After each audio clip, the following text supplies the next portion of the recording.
আসসালামু আলাইকুম দর্শক, শুভেচ্ছা নিন। আপনাদের সবাইকে স্বাগত জানাচ্ছি আমি কনক সারোয়ার আজকের অনুষ্ঠানে। দর্শক, শিরোনাম দেখে বুঝতে পারছেন ডক্টর ইউনূস গত ৮ মাসে তার যে ব্যক্তিগত যে ক্যারিশমা, তার ব্যক্তিগত যে যোগাযোগ, তার ব্যক্তিগত যে উদ্যোগ, এই উদ্যোগগুলোই তিনি ইতিমধ্যে একটি ক্যারিশম্যাটিক নেতায় পরিণত হয়েছেন। বাংলাদেশের সকল পর্যায়ে তার যে গ্রহণযোগ্যতা ইতিমধ্যে তৈরি হয়েছে, সেই বিষয়টি নিয়ে আজকে আমরা কথা বলবো। ডক্টর ইউনূসের এত পজিটিভ এবং এত ক্যারিশম্যাটিক বিভিন্ন সিদ্ধান্তের পরও এবং সাফল্যের পরও বাংলাদেশের এক শ্রেণীর মিডিয়া এই বিষয়গুলোকে নিয়ে খুব বেশি আলোচনা করছে না। সাধারণ মানুষের মুখে মুখে ছড়িয়ে পড়ছে সবকিছু। তো এই বিষয়গুলো নিয়ে আজকে আমরা একটু কথা বলবো, সার্বিক পরিস্থিতি নিয়ে একটু কথা বলতে চাই। আমার সঙ্গে যোগ দিচ্ছেন আপনাদের অত্যন্ত প্রিয় মানুষ, কোনো বিশেষণহীন ভাবেই ডাক্তার পিনাকি ভট্টাচার্য। যদিও তিনি লিখেন না, পিনাকিদা আপনাকে স্বাগত। স্বাগত। এবং আমার সঙ্গে যোগ দিচ্ছেন আপনাদের আরেক প্রিয় মানুষ ইলিয়াস হোসেন। ইলিয়াস, স্বাগত জানাচ্ছি আপনাকে। আসসালামু আলাইকুম। তো দাদা, আসলে এই ধরেন ডক্টর ইউনূসের যে ক্যারিশমা গত ৮ মাসে আমরা দেখছি আর কি, প্রত্যেকটা জায়গায় যে সাফল্য, এক সপ্তাহ মানে সর্বশেষ তো ধরেন ১ সপ্তাহের মধ্যে চীনের প্রেসিডেন্ট, ভারতের প্রধানমন্ত্রী, সব মিলায় উনি তো মোটামুটি ম্যাসাকার করে ফেলছে আর কি। সবাই বলতেছিল যে নরেন্দ্র মোদী হয়তো দূরে সরে যাবে, কথা বলবে না, গুরুত্ব দিবে না, আনইলেক্টেড ইত্যাদি ইত্যাদি অনেক রকমের প্রচারণা আমরা দেখলাম। তো সকল শত্রুর মুখে ছাই দিয়ে মোটামুটি ডক্টর ইউনূস তার আপন মহিমায় ক্রমাগত উজ্জ্বল হয়ে উঠছেন। কারো কারো পাথর চাপা বুকে পাহাড় হয়ে গেছে কিনা আমাদের সন্দেহ। পাথর চাপা যে বুকে ছিল সেটা হয়তো এখন পাহাড়ে পরিণত হয়েছে। তো সবাই আসলে কিং কর্তব্য বিমূঢ় যে মানে সবাই ভাবছে আরে একটা ব্যাংকার, ইকোনমিস্ট, এত বয়স্ক একজন মানুষ কি আর করবে, মানে দেখি না কয়দিন কি হয়, দেখি না কি করে, এই করতে করতে কিন্তু ডক্টর ইউনূস সবাইকে টেক্কা দিয়ে দিয়েছেন। তো আপনাকে দিয়ে শুরু করতে চাই। ডক্টর ইউনূসের যে সাফল্যগুলো ইতিমধ্যে আমরা দেখছি, সে বিষয়টা নিয়ে আমার মনে হয় যে আপনি যদি একটু সূচনা করেন ভালো হয়। না, প্রথম বিষয়টা হচ্ছে যে প্রফেসর ইউনূস যে কি জিনিস, এটা তো বাংলাদেশকে বুঝতে দেয়নি গত ১৫-১৬ বছর হাসিনা। হ্যাঁ, কারণ হাসিনার মাথায় সবসময় ছিল এই সম্ভাবনাটা যে আমি আমার প্রতিপক্ষকে নিশ্চিহ্ন করে দেব, এবং প্রতিপক্ষ পলিটিক্যাল পার্টি থেকে তো অবশ্যই বিএনপি জামাতকে আমি নিশ্চিহ্ন করে দেব, এবং পলিটিক্যাল পার্টির বাইরে যে ন্যাশনাল ফিগার গুলো আমার প্রতিপক্ষ হতে পারে, আমাকে রিপ্লেস করতে পারে, মানুষের মনে আশা জাগাইতে পারে ভবিষ্যতের বাংলাদেশের নেতা হিসেবে, তাকেও আমি ক্র্যাশ করে দেবো। এর মধ্যে প্রফেসর ইউনূস ছিলেন, এবং প্রফেসর ইউনূস কে বাংলাদেশ কাজে লাগাতে পারেনি। টু টেল ইউ ফ্র্যাঙ্কলি, এটা একদমই পারেনি বাংলাদেশ কাজে লাগাতে। তাকে অন্য দেশ কাজে লাগাইছে, পৃথিবীর সব দেশ তাকে কাজে লাগাইছে, পৃথিবীর সব দেশে তার মেধা, দক্ষতা এটা কাজে লাগছে। পৃথিবীর সব দেশে সে সেলিব্রেটেড। এইরকম ফিগার বাংলাদেশের ইতিহাসে আগামী ৫০-১০০ বছরে আসবে কিনা এটা আমার সন্দেহ আছে। মানে আমি অবশ্য ভবিষ্যৎ নিয়ে এত বড় ইয়ে করতে চাই না, কারণ আমরা ডেফিনেটলি আমরা প্রত্যাশা করি যে প্রফেসর ইউনূসের যোগ্যতাকেও ছাড়িয়ে যাক আমাদের আগামী প্রজন্ম। কিন্তু আমরা তো ধরেন জিয়াউর রহমানের পরে এত বড় কারিশম্যাটিক লিডার আমরা বাংলাদেশে পাইনি আর। নট ইভেন শেখ মুজিবও এই লেভেলের কারিশম্যাটিক লিডার ছিল। তো এই জায়গাটা এসে উনি কাজ করার সুযোগ পাইছেন অনেক বেশি বয়সে। আমাদের সবার মনেই একটা আশঙ্কা ছিল যে এই বয়সে উনি কেমন সময় দিতে পারবেন, কেমন পারফর্ম করবেন, ওনার সেই উদ্যমটা আছে কিনা। কিন্তু এটাকে উনি পিছনে ফেলে দিয়েছেন। উনি একেবারে তরুণদের মতোই একই গতিতে উনি দৌড়ে যাচ্ছেন, এবং মাত্র ৮ মাস। আজকের ভিডিওতে আমি বলছি যে প্রফেসর ইউনূস যেদিন ঈদের মাঠে হাত যারা ছুঁইতে পারছে তারা সবাই বলছে যে স্যার আর ৫ বছর। কেন সবাই এরকম আহ্বান জানাচ্ছে, আকুতি জানাচ্ছে? কারণ এই একটা মানুষ অনেক দিন পর মানুষকে মানুষের মর্যাদা দিতে পারছে। হ্যাঁ, এটাই ইম্পর্টেন্ট। হ্যাঁ, এটাই ইম্পর্টেন্ট। এবং এই জায়গাটায় যে প্রফেসর ইউনূস যে স্ট্যান্ডার্ড সেট করে দিয়ে যাচ্ছে আমাদের ভবিষ্যৎ রাষ্ট্রনেতাদের জন্য, ভবিষ্যৎ শাসকের জন্য, এই স্ট্যান্ডার্ডটা অ্যাচিভ করতেই হবে, এবং এটা খুবই ইম্পর্টেন্ট। স্যার যতদিনই থাকেন, স্যার সামনের ডিসেম্বরে ইলেকশন দিয়ে চলে যান বা সামনের জুনে ইলেকশন দিয়ে চলে যান, হোয়াট এভার, যে যতদিনই থাকেন উনি যে স্ট্যান্ডার্ডটা সেট করে দিয়ে যাচ্ছেন এটাই বাংলাদেশের শাসনের স্ট্যান্ডার্ড, এটাই বাংলাদেশের রাষ্ট্রনেতার স্ট্যান্ডার্ড হয়ে থাকবে। এবং এখানেই এই পুরনো রাজনীতিবিদদের আতঙ্ক, ভয় যে আমরা তো আসলে পারবো না এটা করতে, আমাদের এই মেধা, এই যোগ্যতা, এই ভিশন এটা তো নাই। সেই জন্যই যত কম ছোট করা যায় উনার শাসনকালটাকে এবং যত তাড়াতাড়ি উনাকে ডিসক্রেডিট করে বের করে দেওয়া যায় এই চেষ্টা হয়েছে। এবং এটা সম্ভব হবে না এই কারণেই যে বাংলাদেশের মানুষ প্রফেসর ইউনূসের পাশে দাঁড়িয়ে গেছে। হ্যাঁ, একটা বিশাল প্রাচীর হয়ে উনার পাশে দাঁড়িয়ে গেছে। এবং উনি বিপ্লবের কেউ ছিলেন না কিন্তু। উনি বিপ্লবে পার্টিসিপেট করেননি। হ্যাঁ? উনি এমনকি বিপ্লবের সময় দেশেও ছিলেন না। কিন্তু উনিই বিপ্লবের আইকন হয়ে উঠছে। এইটা একটা অসাধারণ বিষয়। হ্যাঁ? আমি এটাকে তুলনা করতে চাই এম এম খোমেনির সাথে। খোমেনিও প্যারিসে ছিলেন ওই সময় এবং প্যারিস থেকে দেশে ফিরে গেলেন। হ্যাঁ? তো সেই প্রত্যাবর্তনের পর খোমেনি যেই ফিগার হয়ে উঠেছিলেন ইরানে, প্রফেসর ইউনূস ঠিক একই লেভেলের ফিগার হয়ে উঠেছেন এবং আমি আশা করি যে ২ টা জিনিস ইয়ে আছে।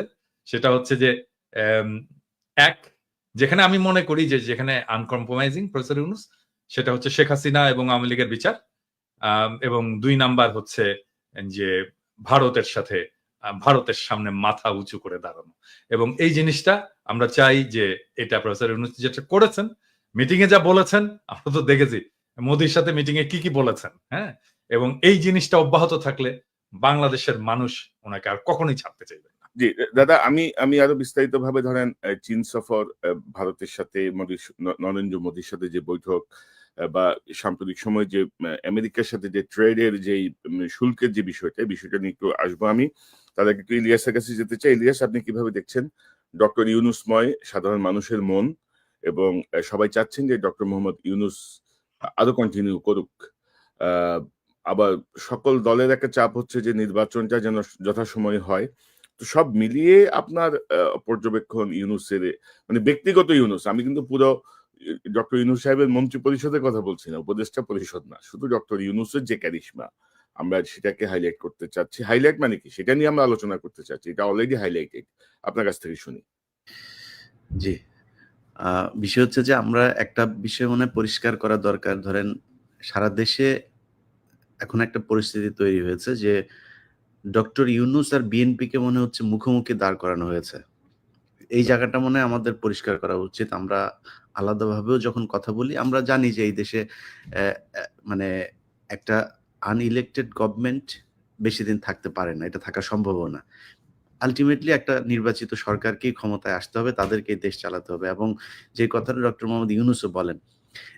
কিন্তু পরিস্থিতিটা এখনকার যে অবস্থা, ধরেন আমাদের স্বাভাবিক নির্বাচন হয় নাই, স্বাভাবিকভাবে দেশ চলে নাই। এখনো পর্যন্ত যদি আওয়ামী লীগের বিভিন্ন ফেসবুক, তাদের যেই প্রোপাগান্ডা সেলগুলো আছে এবং ইন্ডিয়া তো সরাসরি তাদের হয়েই কাজ করছে। তাদের মূল টার্গেট হচ্ছে বাংলাদেশে ধরেন একটা জায়গায় যদি একটা ছোট মানে কোন একটা জনসমাবেশ হয়, সেখানে অন্তত ৫০ ভাগ মানুষের মাথায় টুপি থাকবে। এটা আমাদের দেশের মানুষ যেহেতু মুসলমান, তারা মাথায় টুপি পরে, এটা আমাদের মানে একটা মানে ওই দেশের কালচার। এটা যে ধর্মীয় পোশাক তাই না, আমাদের কালচারে, আমাদের সংস্কৃতিতে পরিণত হয়েছে। এটাকেও তারা নিয়ে তারপরে ফেসবুকে পোস্ট করছে, করে তারপরে দেখাচ্ছে যে আমি জানি না, এখানে হতে পারে কেউ মানে কালো পতাকার ভেতরে লা ইলাহা ইল্লাল্লাহ মুহাম্মাদুর রাসূলুল্লাহ লেখা তো আর নিষেধ না, বাট এটা যেহেতু একটা জঙ্গি সংগঠন, আ এটা কাদের তৈরি কি সে আলোচনায় আর যাচ্ছি না। একটা জঙ্গি সংগঠনের নাম দেয়া হয়েছে। আমরা সেটা থেকে মানে বিরত থাকাই মনে হয় ভালো। তারপরেও যদি নাকি তারা কেউ করে থাকে কিংবা কোনো এজেন্সি যদি নাকি এটাকে উদ্দেশ্য প্রণোদিতভাবে করে থাকে, সেটা করে থাকতে পারে। কিন্তু আমাদের উদ্দেশ্য কি, আমরা কি আসলে আফগানিস্তান হইতে চাই? আমরা কি পাকিস্তান হইতে চাই? আমরা কি আইএসআই হইতে চাই না? আমরা তো কোনো জঙ্গি সংগঠনের সাথে না, আমরা চরমপন্থী না, কখনোই না। অথচ এইটাকে তারা পুঁজি করে সেই ছবিগুলোকে নিয়ে বিভিন্ন জায়গায় দেখানোর চেষ্টা করছে যে বাংলাদেশ হচ্ছে ইসলামী চরমপন্থীদের দখলে চলে যাচ্ছে। এটা যদি আপনি কয়েকটা সিকোয়েন্স যদি ভাগ করেন, দেখেন ঈদের আগের দিন প্রথম আলোর একটা নিউজ ছিল। আপনাদের কারো চোখে পড়েছে কিনা জানি না। আমিও দেখিনি, আমাকে একজন পাঠিয়েছে, একজন সাংবাদিকই পাঠিয়েছেন। তিনি দেখলাম যে সেখানে আজ চাঁদ দেখা গেলে কাল ঈদ। এটা হচ্ছে ইয়েটা আমি কনক ভাইকে এটা পাঠাতে চেয়েছিলাম। তো সেইখানে একটা ব্যানার আছে। ব্যানারের পেছনে অনেকগুলো মানুষ। সেই মানুষগুলোর সাথে আপনার একটা কুকুরকে দিয়ে দেওয়া হয়েছে। আচ্ছা, আপনি আমাকে বলেন যে প্রথম আলোর ঈদের দিনের আহ, ওই কাপাসিয়াতে এক মুসল্লিরা, তাদের শিরোনামটা হচ্ছে নাটক বন্ধ করে দিল মুসল্লিরা। আচ্ছা, মুসল্লি মানে কি? বাংলাদেশে যারা নামাজ পড়ে তারা সবাই মুসল্লি। মানে মসজিদে নামাজ পড়তে গিয়েছে তারাই, তাদেরকে মুসল্লি বলা হয়। তার মানে মুসল্লি ইনডিরেক্টলি সে এটাই বোঝাচ্ছে যে মুসলমানরা হচ্ছে গিয়ে নাটক বন্ধ করে দিল। বাংলাদেশের মানুষ, আরে ভাই এই দেশ এরকম এক জায়গায় গিয়ে পৌঁছেছে পর্ন জোর করে সরকারিভাবে বন্ধ করতে হয়। তো পর্ন সাইট আপনি বন্ধ করার জন্য সরকারিভাবে সেই দেশে আপনি বলছেন যে এই দেশে নাটক চলতে দেয় না? সারাদিন নাটক সিনেমা দিয়ে ভরপুর, নাটক নাকি চলতে দেয় না, নাটক বন্ধ করে দিয়েছে। প্রথম আলো এই নিউজ করেছে। আচ্ছা, নিউজ করার আগে আর পরের মানে ঘটনা, যেই দেশের প্রাইম মিনিস্টার পর্যন্ত নাটক করে হ্যাঁ এবং এত বেশি নাটক করে যে আমাদেরকে বলতে হয় নাটক কম করো প্রিয়, যে হ্যাঁ, সেই দেশের নাটক বন্ধ নাটক চলে করে। না। এখন নাটক চলে এই না তো এই ঠিক না। বিষয়গুলো যদি সব করেন, এখন মানুষ তো রিয়েক্ট করে নাই। যেটা 2007 সালে প্রথম আলো করেছিল, সেই এক কার্টুন দিয়ে তারপরে মুসলমানদেরকে ঝাঁপায় তারপরে রাস্তায় নামালো, নামানোর পরে তারপরে এই যে 15 বছর সেই প্রথম আলোর কার্টুনের চললো বাংলাদেশ। সারা পৃথিবী জানলো যে এই দেশ মুসলমানদের ইয়েতে চলে যাচ্ছে, চরমপন্থীরা দখলে নিচ্ছে। ঈদের আগেও আপনি যদি চ্যানেল আর জিল্লুর যে বক্তব্য, জিল্লুর হঠাৎ করে বলে বসলো যে এই দেশে নাকি বিশাল চরমপন্থী। জিল্লুর, তোমার সেই জঙ্গি হামলা কই? ঈদের পরে না বলে জঙ্গি কোথায় কোথায় জঙ্গি হামলা হবে জিল্লুর সেটাও বলে দিল। তো জিল্লুর যে কাদের লোক, এই চিপ রেটের বিদেশি এজেন্সিদের এজেন্ট, এদের থেকে সাবধানে থাকতে হবে আমাদের। কিন্তু কথা হচ্ছে জিল্লুর আসলে কাদের পারপাস সার্ভ করে। মানে জিল্লুর তো আগে আমেরিকান পয়সায় চলতো, এখন তো আমেরিকান পয়সা বন্ধ। নাই, এখন ইন্ডিয়া, জিল্লুরের পয়সাটা কোত্থেকে আসছে এটা একটু আমাদের জানা দরকার তো। জিল্লুরকেও বলতে হবে। হ্যাঁ, এখন পাশের তাই না? থেকে, হ্যাঁ, পাশের থেকে, এখন তো পাশের সেটা থেকে সেটা তো মানুষদের জানা দরকার।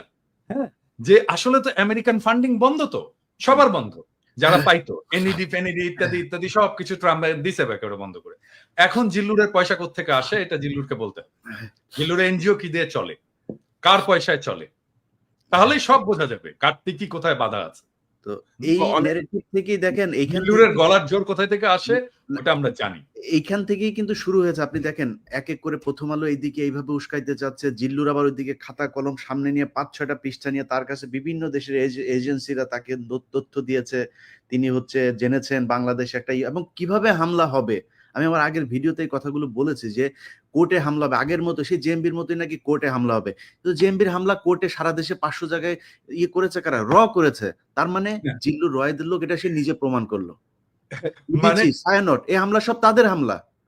আমরা ইলিয়াস আমরা শুনি, মানে প্রথম এটা হচ্ছে যে এজেন্সির গোয়েন্দা রিপোর্ট কার কাছে আসে? হ্যাঁ, কার কাছে? আমাদের কাছে আসে? আসে না, ওর কাছে আসে কেন গোয়েন্দা রিপোর্ট? তো এবং সেটা কোন দেশের? সেটা কোন দেশের, যে দেশ থেকে এখন ফান্ড পাচ্ছে? সেটা নিশ্চয়ই ইন্ডিয়া। ফান্ড তো বন্ধ, আমেরিকান ফান্ড তো বন্ধ। তো এই হচ্ছে অবস্থা। তারা যে চেষ্টাটা করেছিল সেটার কিছুটা প্রতিফলন আবার নিউ ইয়র্ক টাইমস তাদের নিউজ করেছে, বাংলাদেশ ইসলামপন্থীদের করেছে। বাংলাদেশ ইসলামপন্থীদেরই দেশ। এই দেশে ইসলামের পন্থীরা যা চায় সেইভাবেই চলবে। এটা তো খ্রিস্টানের দেশ না, এটা তো ইহুদির দেশ, এটা হিন্দুদের দেশ না, এই মুসলমানদের দেশ। তো মুসলমানরা যেমন চায় তেমনি চলবে। আপনার কোন দেশ আছে যে যেখানে আপনি যদি গণতন্ত্র মানেন, তো মুসলমান যদি চায় যে আমার দেশ, আজকে তারা যদি বলে এই দেশ শরিয়ায় চলবে, এই দেশ না আমার ওপেন সেক্স কান্ট্রি হবে, সমস্যা কি? যা চায় তারা তাই হবে। তো যাই হোক, এই বিষয়গুলো নিয়ে তারা চাচ্ছে বিদেশিদের আবার ফের সে আগের মতো ইনভলভ করতে। এখন সমস্যাটা সেটা হচ্ছে যেটা নিয়ে আমরা আজকে আলোচনা করছি, ডক্টর মোহাম্মদ ইউনূসের। ডক্টর মোহাম্মদ ইউনূস এই চীনের যেই সফরটা, শেখ হাসিনাকে ইন্ডিয়াতে গেলে কাদেরকে দিয়ে, বাইজি টাইজিদেরকে দিয়ে বরণ করতো আমরা দেখেছি, ঢোল তবলা দিয়ে, তারপরে নেচে গেলে শেখ হাসিনা নিজেও ডান্স করেছেন, এগুলো দিয়ে বরণ করতো। একটা ছোট্ট মন্ত্রীকে পর্যন্ত পাঠায় নাই, উপমন্ত্রী, মন্ত্রণালয়ের কর্মকর্তা, এদেরকে দিয়ে তাকে রিসিভ করাইতো। আমার বিশ্বাস করেন, মানে অন্তরটা একদম ভরে গিয়েছে যখন দেখলাম মোদি সহ পুরো ভেতরে থাকা লোকগুলো সব দাঁড়িয়ে গেল, ইউনূস ঢুকলো, মনে হলো আমেরিকার প্রেসিডেন্ট ঢুকলো অন্যান্য কয়েক দেশের, তাও সেই মানে বড় কোনো দেশ না, ওই D8 ওই টাইপের দেশ না, মনে হলো যেন এই আসিয়ান টাসিয়ান এই টাইপের কোনো সংস্থার ভেতরে আমেরিকান প্রেসিডেন্ট এসছে, তিনি আসার পরে সব দাঁড়ায় গেল, এরকম ভাবে তাকে সম্মাননা দেওয়া হলো। এটাকে নিয়ে আওয়ামী লীগের লোকজন নানান ধরনের তুচ্ছ তাচ্ছিল্য করে কথা বলার, অথচ ওনাদের নেত্রী বাথরুমের চিপায় ওই কার্পেট মানে করে ক্রস করে মাটি দিয়া খালি পায়ে দৌড় দিয়ে আসা চেষ্টা করেছে সাথে একটা ছবি তোলার জন্য। কত নাটক আমরা দেখেছি এই দেশে, ইউনূসকে তাদের ভাল লাগে না। তা আমার বক্তব্যের প্রথম পার্টটা আমি এটা দিয়ে শেষ করতে চাই, আমরা ইউনূসকে এই দেশে বিএনপির মুখোমুখি দাঁড় করাইতে চাই না। আলটিমেটলি এই দেশে নির্বাচন হবে, আমার মনে হয় নির্বাচন হলে তো বিএনপি ক্ষমতায় আসবে হয়তোবা, যদি জনগণ ভোট দেয়। কিন্তু এই মুহূর্তটা আমার মনে হয় ইউনূসকে দরকার, কারণ দেশের একটা স্টেবল পরিস্থিতিতে যাওয়া পর্যন্ত এই জঙ্গি নাটক টাটক এইসব, এই অর্থনৈতিক যে একটা মন্দা চলছে, এগুলো থেকে বের হওয়ার জন্য ইউনূসকে দরকার। এবং আমার ব্যক্তিগত মতামত, আমি মনে করি বিএনপি যদি ক্ষমতায় আসেও, যদি ইউনূস রাজি থাকে, ওনাকে প্রেসিডেন্ট বা কোনো একটা পদ তৈরি করে তারপর রাখা উচিত, যেটা একটা মেন্টর হিসাবে কাজ করবে, মানে সর্বোচ্চ সম্মানের একটা জায়গায় থাকবে। যে যেমন ধরেন ব্রিটিশ রানী এখনো পর্যন্ত রানী, তার তো কোনো পাওয়ার নাই, কিছুই নাই, কিন্তু তারপরেও তার সম্মান সবার চাইতে উপরে, ওরকম ভাবে রাখা যাইতে পারে। এটাতে আমাদের আন্তর্জাতিকভাবে ইউনূসকে যেই অবজ্ঞা করা হয়েছে, তাকে আমরা এতদিন ধরে, যেটা দাদা বলেন, কাজে লাগাইতে পারি নাই, আমরা মনে হয় তাকে পুরোপুরি কাজে লাগাইতে পারি। আর এই ডক্টর কনক সারোয়ার, পিনাকি ভট্টাচার্য কিংবা ইলিয়াস এই 5 বছর ধরে এই সোশ্যাল মিডিয়াতে আছে, যেহেতু এখনো বিক্রি হয় নাই, নতুন করে বিক্রি হওয়ার কিছু নাই। ইলিয়াস, আমি অন্য প্রসঙ্গে যাওয়ার আগে আপনি যে কথাটা বললেন, অনেকে দর্শকদের অনেক স্মৃতি থেকে ছুটে গেছে, এটা দেখতেছে আমার কাছে ভাবে আর কি। তো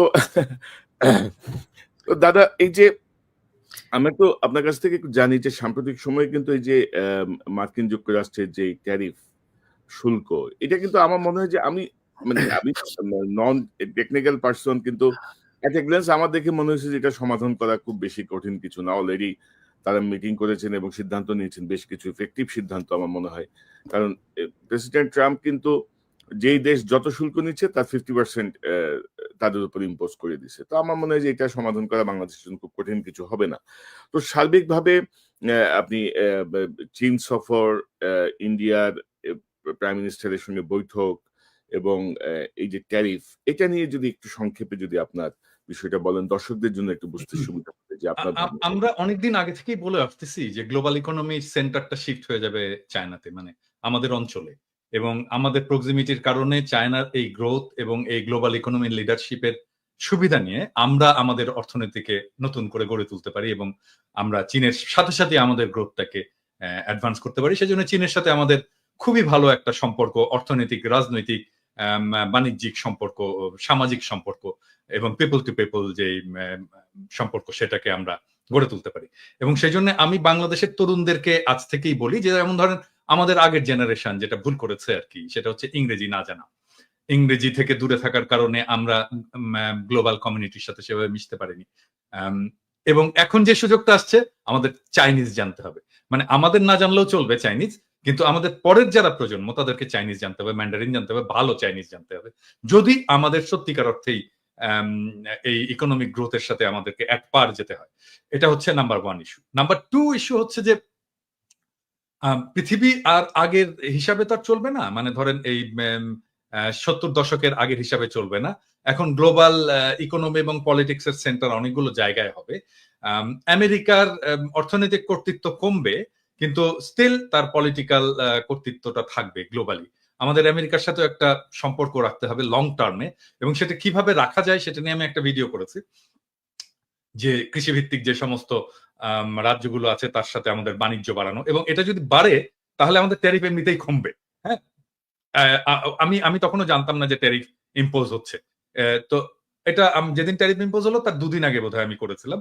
তো আমাদের যদি আমদানি বাড়ে আমেরিকা থেকে, আমাদের ট্যারিফ, রেসিপ্রোকাল ট্যারিফ এমনিতেই কমে যাবে। এটা নাম্বার 1। আর নাম্বার 2 হচ্ছে যে, এটা মাঝে মাঝে বলি আর কি, যে আমার পেশার একটা গুরুত্বপূর্ণ অংশ হচ্ছে প্রবলেম সলভিং, মানে আমি যে কাজটা করি আর কি, সমস্যার সমাধান করা আর কি। সেই জন্য আমি আমার এপিসোড গুলোতে খুব অনেক প্রবলেমের খুবই মানে out of the box solution দিই। এবং এই ট্যারিফ বাড়ানোর ফলে আমাদের সামনে একটা ইউনিক অপরচুনিটি তৈরি হয়েছে। আমি এইখানে এটা বলতে চাচ্ছি না কারণ এই জন্য না যে চাই না, সেটা না, আমি একটা এপিসোড করেছি কারণ এটা এক্সপ্লেইন করতে হবে যে আসলে কি করা যায় এবং কি করলে এই প্রবলেমটাকে আমি অপরচুনিটিতে শিফট করতে পারি। মানে বিজনেসে আমরা যা করি আর কি, যে প্রবলেম আমরা অ্যান্টিসিপেট করি আগে, এবং এই প্রবলেমটাকে কিভাবে আমি সুযোগ হিসেবে ব্যবহার করতে পারি, এটাই বিজনেসের মূল আর কি কি বলবো এটা কি আহ, তো যেহেতু আমি বিজনেসের লোক, আমার মাথায় ওইটাই সবসময় ঘুরতে থাকে যে সমস্যা কি হতে পারে, এটাকে আমি কিভাবে অপরচুনিটিতে শিফট করতে পারি। এই প্রবলেমটা আমাদের যে কি সিরিয়াস একটা অপরচুনিটি না, আমি কিন্তু খুবই হ্যাপি। এবং এইটার জন্য যেই সিদ্ধান্তটা নিতে হবে, এটাতে প্রফেসর ইউনূসকে নিজেকে ইনভলভ হতে হবে। শুধু নিজেকে না, আর একটা সিনারিও এভালুয়েশন করতে হবে এবং এটার জন্য ইন্টারন্যাশনাল এজেন্সিকে কাজে লাগাতে হবে।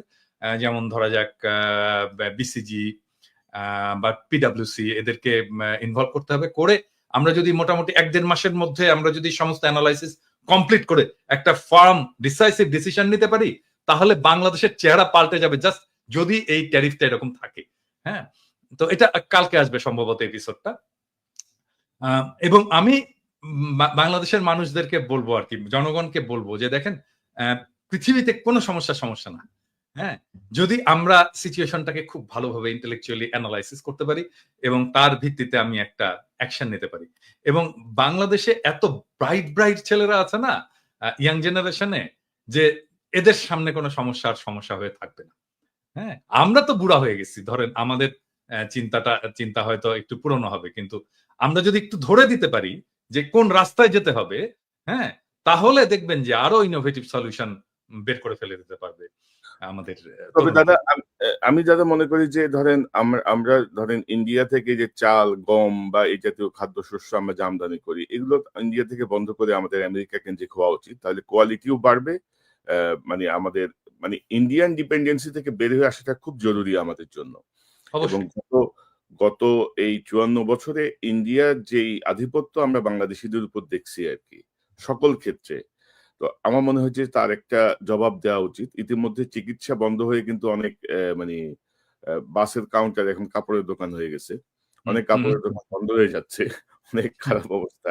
আমার মনে হচ্ছে তাদেরকে একটা শিক্ষা দেওয়া খুব জরুরি, মানে জেন্টাল ওয়েতে আর কি, যে দেখো মানে আমি যখন ভারতীয় পণ্য বয়কট আন্দোলন করছিলাম আর কি, হ্যাঁ, সেই সময় আপনারা সবাই সাপোর্ট করেছেন। মানে ওই সময় ওদের কথাবার্তা দেখলে না গায়ে জ্বলুনি উঠতো আর কি। মানে ওদের ইয়েটা কি ছিল, সেটা হচ্ছে যে আমরা তো পয়সা দিয়ে কিনে আনি রে ভাই, সমস্ত পণ্য, ইন্ডিয়ান পণ্য তো আমরা পয়সা দিয়ে কিনে আনি, ওরা তো দয়া করে আমাদেরকে দান করতেছে না।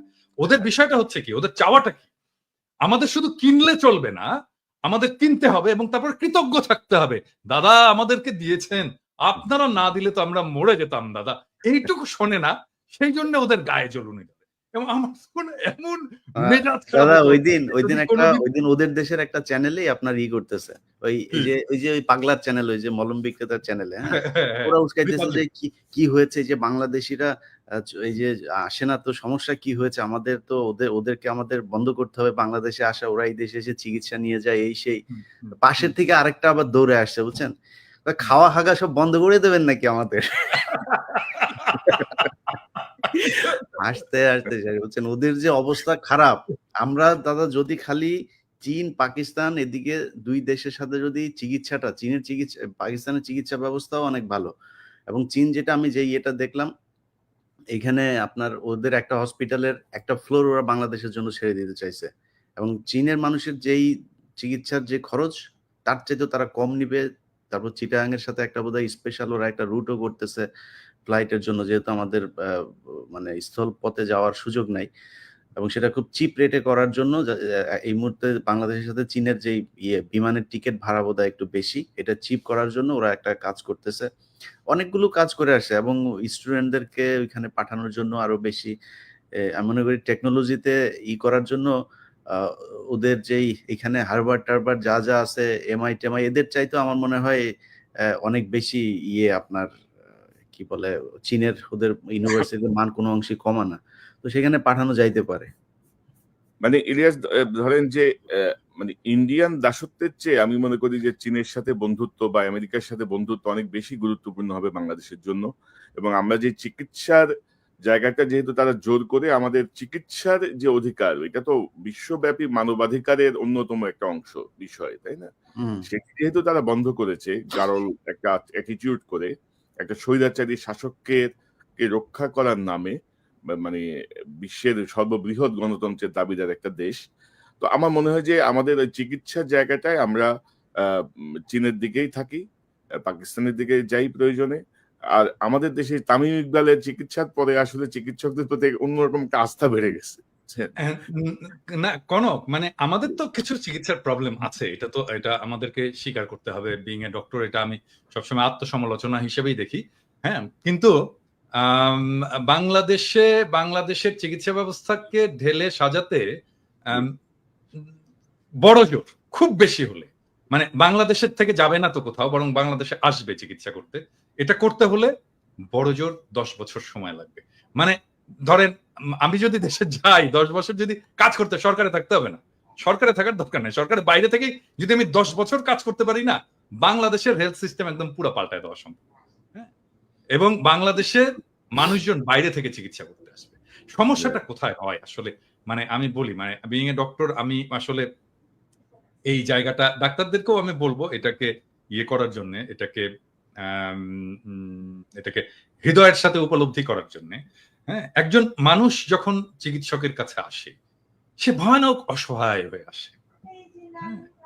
এবং এই সময় সে চায় চিকিৎসক আমার কথা শুনবে। অনেক কথা আছে যেটা বলে, যেটা হয়তো শোনার দরকার নাই আমার, অ্যাজ এ ডক্টর আমার হয়তো শোনার দরকার নাই, প্রাসঙ্গিক না, কিন্তু সে কথা বলতে চায়, শোনাতে চায়। হ্যাঁ, এই কথাটা শুনতে হবে, সময় গেলেও শুনতে হবে। হ্যাঁ, এবং আমি প্র্যাকটিস করি না, কিন্তু আমি যদি প্র্যাকটিস করতাম তাহলে আমি কি করতাম?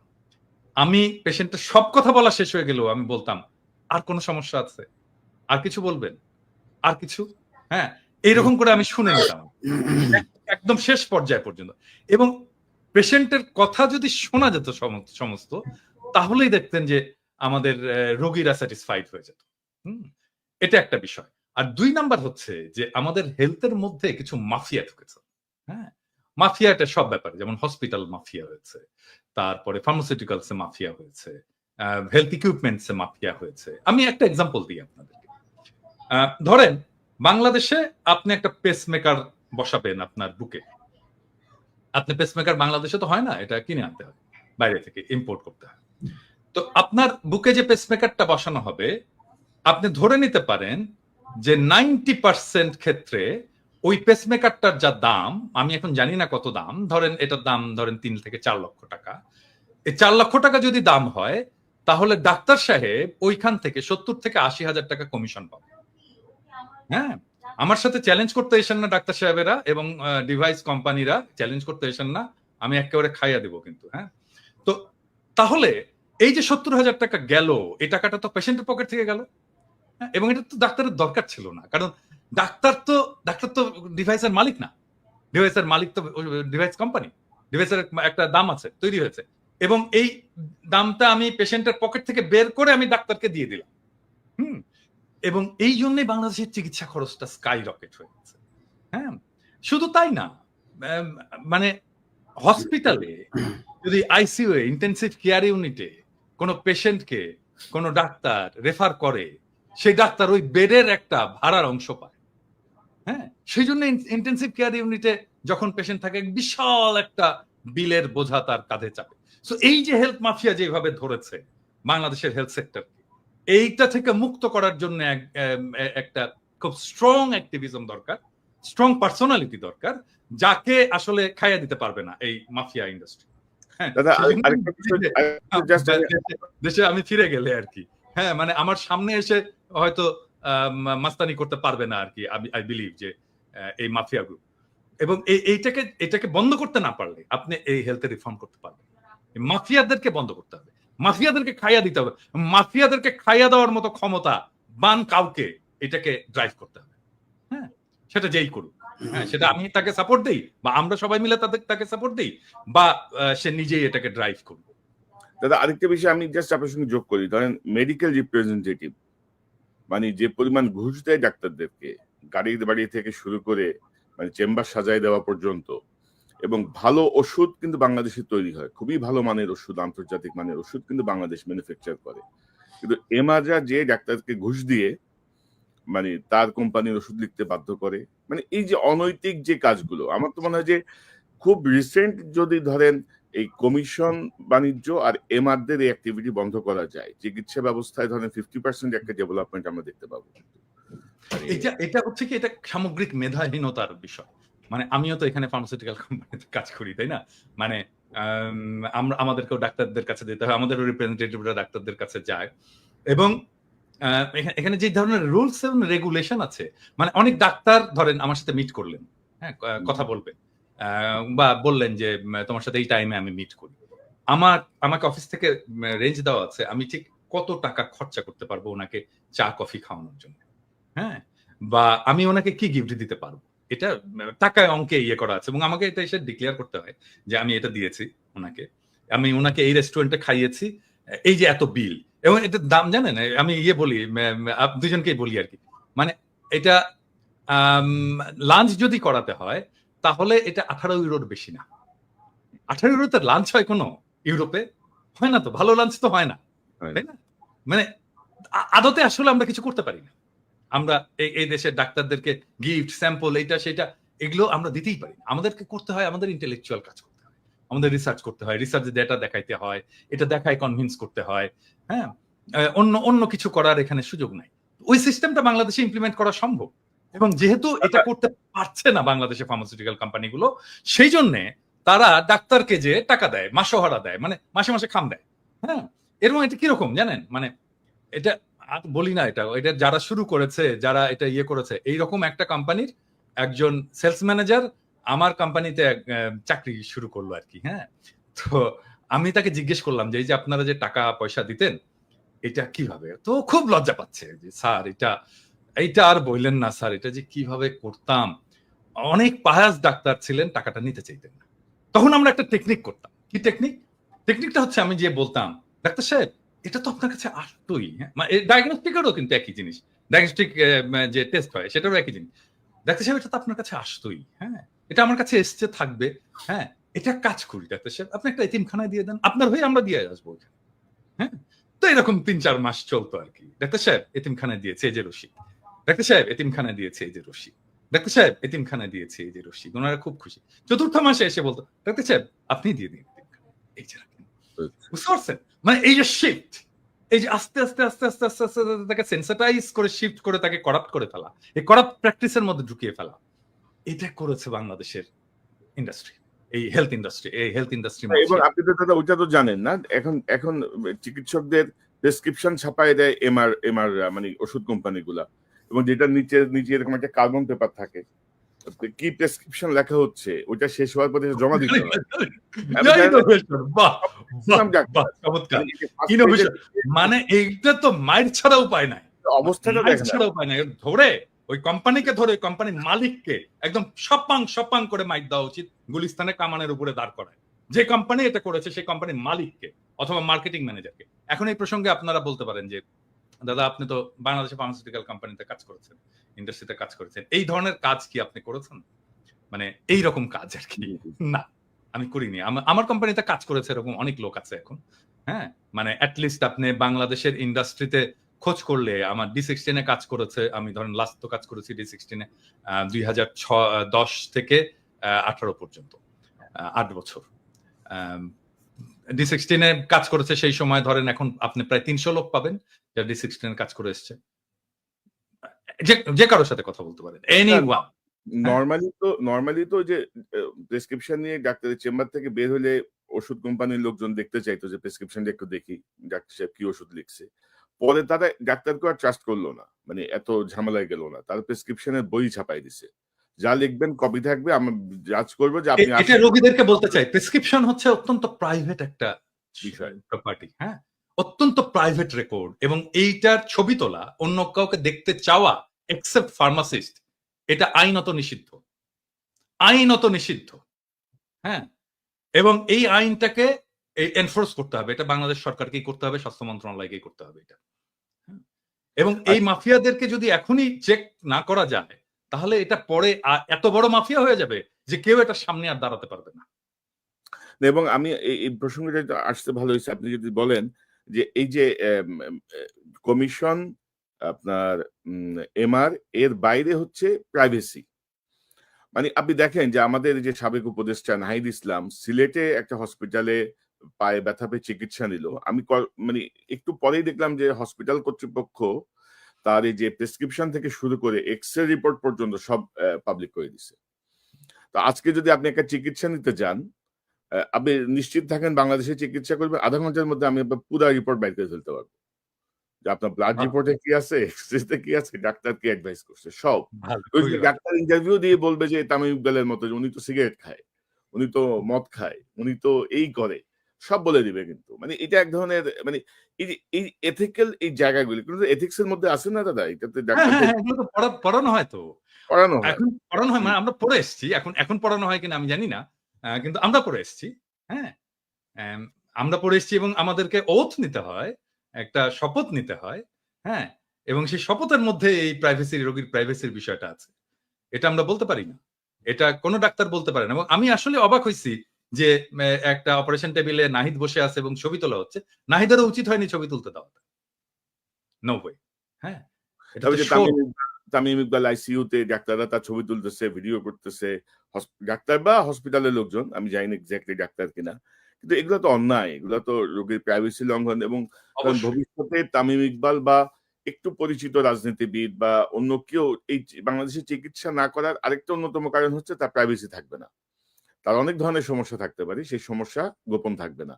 ডাক্তার অন্তত তার বউরে যায় বলবে যে, "আজকে তো পিনাকি ভট্টাচার্য আসছিল।" আরে জানো না এই সমস্যা। বুঝছেন তো? তার বউ আবার ধরেন এটা রাষ্ট্র হয়ে যাবে পরের দিন স্কুলের বান্ধবীদের কাছে। মানে অভিভাবক বান্ধবীদের কাছে। তো দাদা আমরা একটু আমরা একটু ইয়েতে থাকি। আরেক প্রসঙ্গটা ইয়ে না করি। যে ধরেন সামনে সরকার কিন্তু বিএনপি সরকারই। মানে বিএনপির বাইরে কিন্তু নতুন কোন দল রাষ্ট্র ক্ষমতায় যাবে এটা ভাবার কোনো সুযোগ কিন্তু নাই। মানে আপাতত আরকি বাংলাদেশের যে প্রেক্ষাপট বা সবকিছু। কিন্তু সেখানে ধরেন বিএনপির মধ্যে এক ধরনের অস্থিরতা আমরা দেখছি। মানে সংস্কারের জায়গাটা আমরা যতটুকু আমরা বুঝি যে এই অনির্বাচিত সরকার বলেন আর যাই বলেন ডক্টর ইউনূস সরকারের পক্ষে যতটুকু সংস্কার বা বিচার করা সম্ভব এটা আর অন্য কারো পক্ষে সম্ভব না।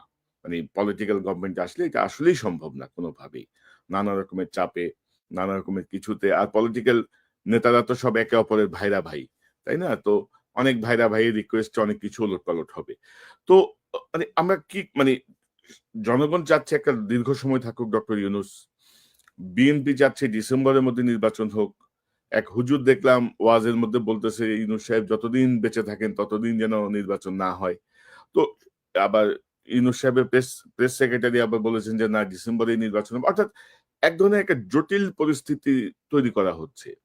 এবং এরকম একটা বিপ্লবের পরে আমরা যদি সিরিয়ার দিকে তাকাই বা অন্যান্য বিপ্লবোত্তর দেশগুলোর দিকে তাকাই তার প্রেক্ষাপটে আমাদের প্রেক্ষাপট কিন্তু অনেক বেশি মানে কি বলবো? মানে মনে হচ্ছে যে বিপ্লবটা একটা পানি ভাত আরকি। এটা কিছুই না। এটা হইতেই পারে। মানে মানুষ এভাবে জীবন দিবে, মানুষ এভাবে অন্ধ হবে, পঙ্গু হবে। এটা সব খুবই স্বাভাবিক। তো আপনি আপনার কাছ থেকে একটু শুনি তারপর ইলিয়াসের কাছে যাব। না, ১ম বিষয়টা হচ্ছে যে ডেফিনিটলি আমাদের একটা পলিটিক্যাল গভর্নমেন্ট আসতে হবে, সেটা আসবে। এবং এটা আমাদের সবারই প্রত্যাশা। এবং এইটা যেটা কনক বললেন আপনি যে আগামী নির্বাচনে বিএনপি আসবে। আমরা তো মনে করি বিএনপি সর্ববৃহৎ দল, তারই আসা উচিত। সেটা উচিত, ঔচিত্যের ব্যাপার আরকি। আসবে কিনা সেটা ডিপেন্ড করছে অনেকগুলো ফ্যাক্টরের উপরে। হ্যাঁ? আমি সেই ফ্যাক্টর গুলো একে, একে আলাপ করব। জি। আম অ্যা অনেকে বলে যে আমি নাকি নির্বাচন চাই না। মোটেও না। বিষয়টা হচ্ছে কি যে শেখ হাসিনা তো সমস্ত সিস্টেমটাকে ডেস্ট্রয় করেছে। হ্যাঁ? সমস্ত সিস্টেম। মানে ইলেকশন কমিশন থেকে শুরু করে জুডিশিয়ারি, প্রশাসন, পুলিশ, আর্মি কোন ইনস্টিটিউশন, স্টেট ইনস্টিটিউশন বাকি নাই। সব ইনস্টিটিউশনকে ডেস্ট্রয় করেছে। এখন এই সিস্টেমটাকে তো ফাংশনিং করতে হবে। এটা যেন কাজ করে। হ্যাঁ? ধরা যাক যে আমি একটা সবাইকে বলি যে বিএনপি কেও বলি যে যেই নির্বাচন আপনারা লাস্ট হারলেন, মানে যেই নির্বাচনটা মইনুল আহমেদ এবং ফখরুদ্দিনের অধীনে হলো আরকি। যে নির্বাচনে আপনারা হারলেন আম এবং লজ্জাজনকভাবে হারলেন। খুবই কম আসন পেলেন। ওই নির্বাচনের যে মেকানিজম, ওই নির্বাচনের পরের যে প্রশাসন, আর্মি সেটা কি ইনট্যাক্ট আছে? নাকি তার চাইতেও প্রো ইন্ডিয়া, প্রো হাসিনা হয়েছে? আমার প্রশ্ন এটা। মানে যেই নির্বাচনে আপনারা হারলেন, যেখানে আপনারা শেখ হাসিনা ক্ষমতায় আসলো ১ম 1-11 এর পরে। হুম। ওই নির্বাচনে যেই সেটআপ ছিল প্রশাসন এবং আর্মিতে, স্পেসিফিক্যালি আর্মিতে, সেই সেটআপটা কি আরো প্রো ইন্ডিয়া হয়েছে? নাকি প্রো ন্যাশনালিস্ট হয়েছে? প্রো ইন্ডিয়া হয়েছে। ঠিক তো? আরো খারাপ হইছে। তাহলে আপনি ওই র‍্যাংক অ্যান্ড ফাইল এটাকে রেখে আপনাকে কিভাবে হারানো হইছে? এটা আপনি বলেন বিএনপি। আপনাকে হারানো হইছে কিভাবে? খুবই কেয়ারফুলি ডিজাইন করা হয়েছে, কনস্টিটিউশন ডিজাইন করা হয়েছে এবং এটা বিএনপিরাও স্বীকার করতে বাধ্য হবে ওই নির্বাচনে কারচুপি হইছে। ওই নির্বাচনে এমনভাবে কারচুপি করা হয়েছে যেন বিএনপি একটা লজ্জাজনক হার হয় বিএনপির। হ্যাঁ? এবং এটা বিএনপিকে স্বীকার করতে হবে। আর স্বীকার যদি না করে তাহলে তো আমাদের বলার কিছু নাই, তাই না? তো ওই সেটআপটা আরো খারাপ হইছে। এবং এটা তো আর্মি করছে। ওটা তো আর্মি করছে। তখন তো একটা আর্মি গভর্নমেন্ট তো। মইনু এবং ফখরুদ্দিনের গভর্নমেন্ট তো আর্মি গভর্নমেন্ট। আর্মি এই ইঞ্জিনিয়ারিংটা করছে, ইলেকশন ইঞ্জিনিয়ারিংটা। ওই আর্মিটা আরো খারাপ হইছে। ওর ভেতর থেকে ন্যাশনালিস্ট এলিমেন্ট আরো বাইরে চলে গেছে। এখন তো এটা মোর অর লেস প্রো কি বলবো ইন্ডিয়ান আর্মি। তো এই আর্মি একটা ফেয়ার ইলেকশন দেবে? হ্যাঁ? মানে করতে দেবে? এইটা বিশ্বাস করেন? সম্ভব না। করতে দেবে না। হ্যাঁ? আমরা যদি ফেয়ার ইলেকশন হয় আমার মনে হয় যে ধরেন এটা বিএনপির এটা বিএনপির জরিপ। ব্রেইন দেখছে তো আমরা সবাই দেখছি। ব্রেইনের জরিপে ফেয়ার ইলেকশন হইলে মানে মানুষ বলছে যে আমরা 41% বিএনপি কে ভোট দেবে। অ্যাবসলিউট মেজরিটি হয় বিএনপি। কিন্তু আরো কিছু আছে ওইখানে। আচ্ছা আমি বলি আমি গতকালকে একটা পোস্ট দিছিলাম, গতকাল না পরশুদিন যে জামাতে ইসলামের ভোট কত? জামাতে ইসলাম ৩০০ আসনে ইলেকশন করছিল এরশাদ পড়ার পরে ৯১ সালে প্রথম। এখানে ভোট পেয়েছিল তারা ১২.৩% সম্ভবত। এবং ওই সময় যদি আমরা সমস্ত ইসলামপন্থী দলগুলোর ভোটগুলো দেখি তাহলে আমরা দেখব 14% এর মতো তারা ওই ভোটটা এবং ওই ভোটটা ভালো ভোট হয়েছিল। হ্যাঁ? এবং 14% কিন্তু একটা খুবই সিগনিফিক্যান্ট নাম্বার। এখন অনেকে বলে 2%, 3% জামাতের ভোট, 4% নো। তারা সব আসনে নির্বাচন করেনি।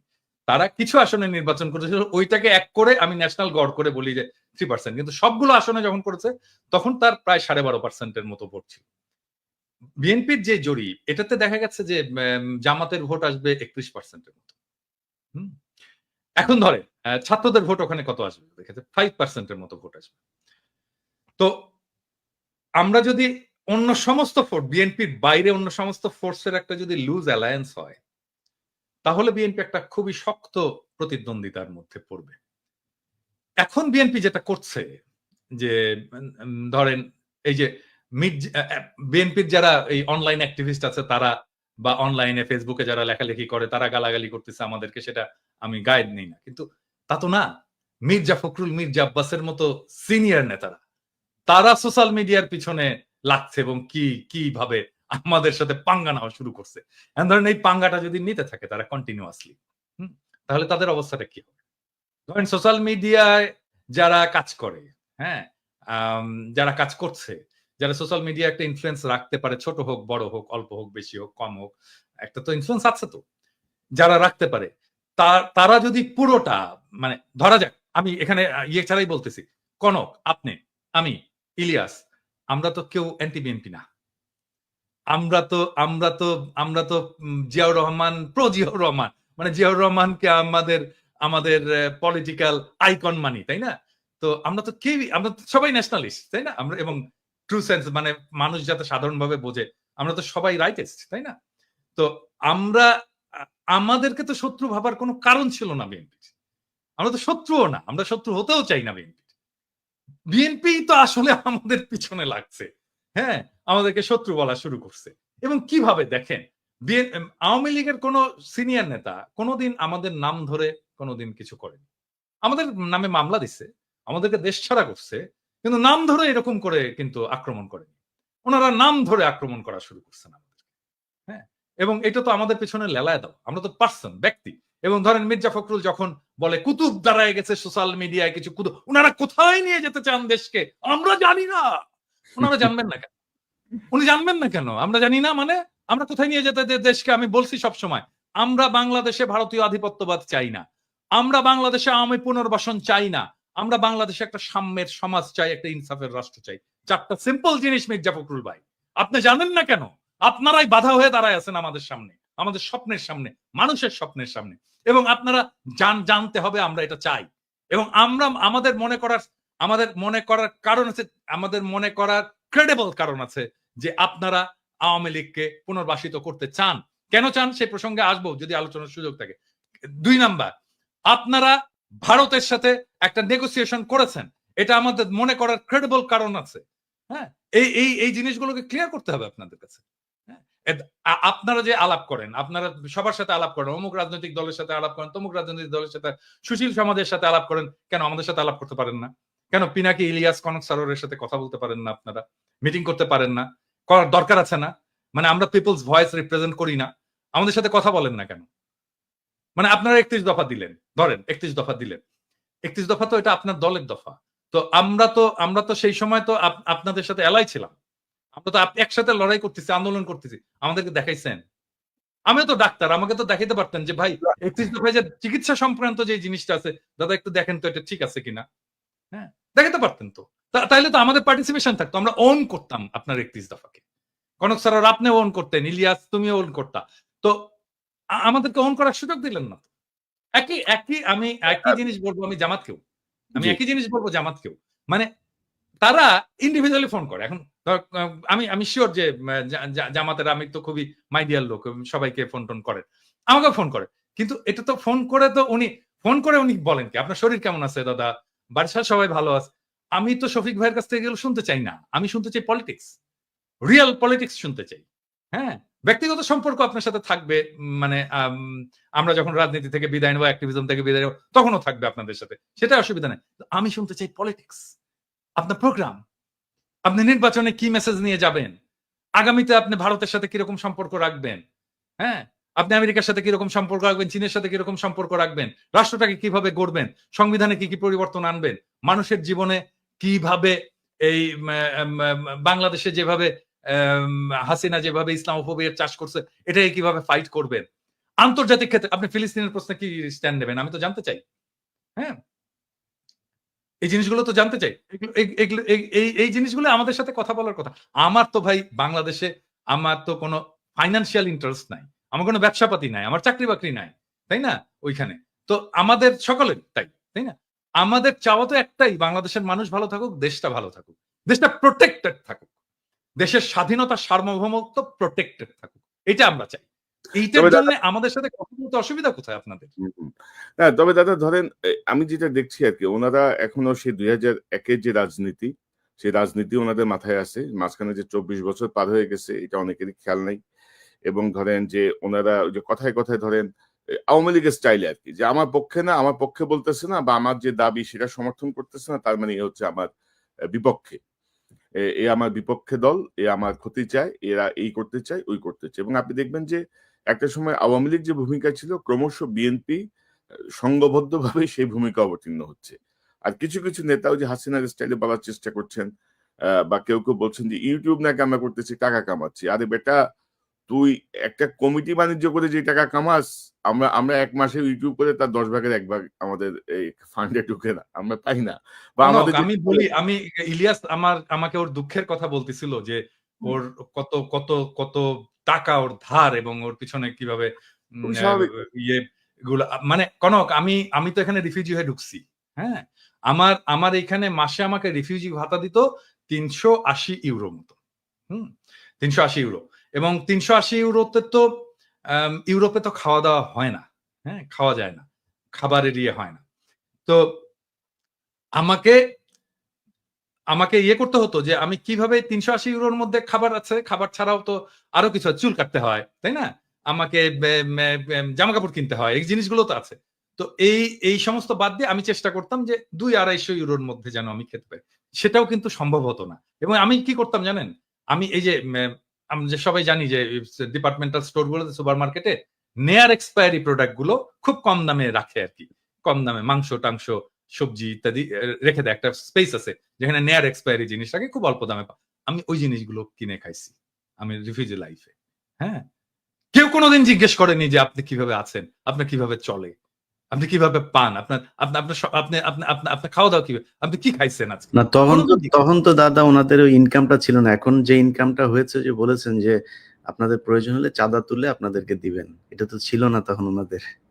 আমাদেরকে চাঁদা তোলার যদি ওনার সামর্থ্য থাকে, চাঁদা তুলে উনি শহীদ পরিবারগুলোকে দিক, এখনো তো দিতে হয় আমাকে ভাই দিতে হয়। আমি তো কয়েকটা এই শহীদ এই পরিবারের চাঁদাটা দায়িত্ব আসলে নিচ্ছি। কোন চাঁদাটা আমি বুঝতে পারিনি। এটা কি এমনিতেই মানে মানুষের কাছে চেয়ে নাকি যে এই চাঁদা নিয়ে মানুষ এখন কথা বলছে বিভিন্ন টেম্পো স্ট্যান্ড কিমি বলে এগুলোর ওই চাঁদা কিনা এটা আমাদের না, জানা উনি তো মির্জা আব্বাস তো প্রথম থেকে চাঁদাবাজ। উনার যে সম্পদ, আজকে তো ভিডিও করছে, আমি জানি না দেখছো কিনা, উনার যে হিস্ট্রি, ওনাকে দেখাতে হবে উনি কিভাবে ব্যাংকের মালিক হইছেন। এই জন্য না যে উনি আমাদের বিরুদ্ধে বলছেন, নো, এটা প্রত্যেককেই দেখাতে হবে। মানে নির্বাচন আসুক, প্রত্যেকে নির্বাচনের যারা prominent candidate, respective of Jamaat, BNP, যে দলই হোক না কেন, সেই দলের, এমনকি এনসিপি, ছাত্রদের দল, প্রত্যেককে দেখাতে হবে যে তুমি যে নির্বাচনের খরচটা করছো, তোমার যে সম্পদ, এই সম্পদের উৎসটা কোথায়, এটা দেখাতে হবে। ইলিয়াস, আপনার কাছে শুনি। আর দাদা, আপনি তো আপনার কথা বললেন, আমার আমার বিষয়, আমরা তো ইলিয়াস আর আমি তো কাছাকাছি একই শহরে পাশাপাশি থাকি। মানে স্ট্রাগলটা কিভাবে হইছে, কাউকে কখনো কি পাশে পাইছি আমরা? এখন যত বড় বড় মসমস কথা কাউকে বলতো, কাউকে নো কাছে ওয়ান, কিভাবে নো আমরা ওয়ান। survive করছি, কিভাবে আমরা মানে এত কিছুর পদ্ধতিতে কাজ করে যাচ্ছি, মানে সেই জায়গাটায় ধন্যবাদ মুখে না মুখে দিয়ে বলছে, মুখে মুখে বলছে, আহা উহু বলছে, আহু কিন্তু বলছে। এই যে, হ্যাঁ, প্র্যাকটিক্যাল কোনো সাপোর্ট তো নাই। আর তখন এখন তো তারা মোটামুটি হুমকির মধ্যে রাখছে আর কি, মানে তারা আমাদেরকে খায়া ফেলাবে। হ্যাঁ, হুজুর হ্যাঁ, হ্যাঁ। তোরা খায়া এবং ফেলাবে। এবং এবং সেই সময় বুঝছেন, মানে সেই সময় যদি কেউ দাওয়াত দিত না, আমি কিন্তু হ্যাংলার মতো খাইতে যেতাম। কারণ ওই যে একবেলা খাবারের খরচ আমার কমবে। হ্যাঁ, অনেকের ইয়েতে যেতাম, যে যেই খাবারের দাওয়াত দিত আমি যেতাম, যে খাইতাম। আর দাদা, আমি তো মানে ইলিয়াস যে খুব ভালোভাবে জানে, আমি তো আমেরিকা যে আসতেছি, আমি এসে ইলিয়াসের এখানে উঠছি। মানে ইলিয়াস আমার ৩ মাস আগে মাত্র আসছে।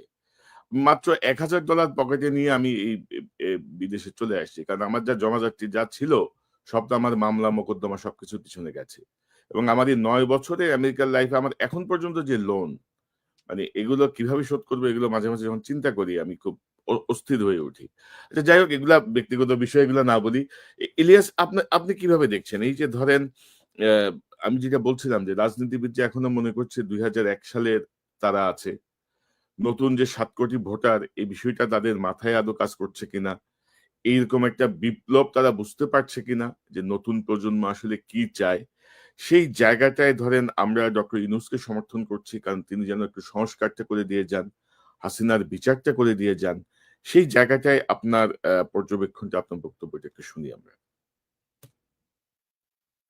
ইলিয়াস, আনমিউট করেন। আমার অ্যালার্জিতে খুব সমস্যা হচ্ছে, খুব শর্টে বলে শেষ করি। সেটা হচ্ছে যে ধরেন আমি কথাগুলি কখনো বলি নাই। আজকে যেহেতু ৩ জন আছে, তো ৩ জনকে নিয়েই কথাগুলো বলি। ধরেন পিনাকিদা যে কথাটা বলল যে আমরা বিএনপির শত্রু না। আমরা আ জিয়াউর রহমানের যে আদর্শ, সে আদর্শকে আমরা পছন্দ করি এবং সেই অনুযায়ী বাংলাদেশের রাজনীতি পরিচালিত হোক সেটা আমরা চাই। খালেদা জিয়া দেশ চালিয়ে, তারেক রহমান তো দেশ চালান নাই কোনোদিন। যেহেতু খালেদা জিয়ার দেশ চালানো আমরা দেখেছি। খালেদা জিয়ার যেই পদ্ধতি, খালেদা জিয়া এই দেশকে নিয়ে ভারতের ব্যাপারে তার যেই চিন্তা চেতনা পলিসি ছিল সেটাকেও আমরা একদম 100% আমরা সাপোর্ট করি।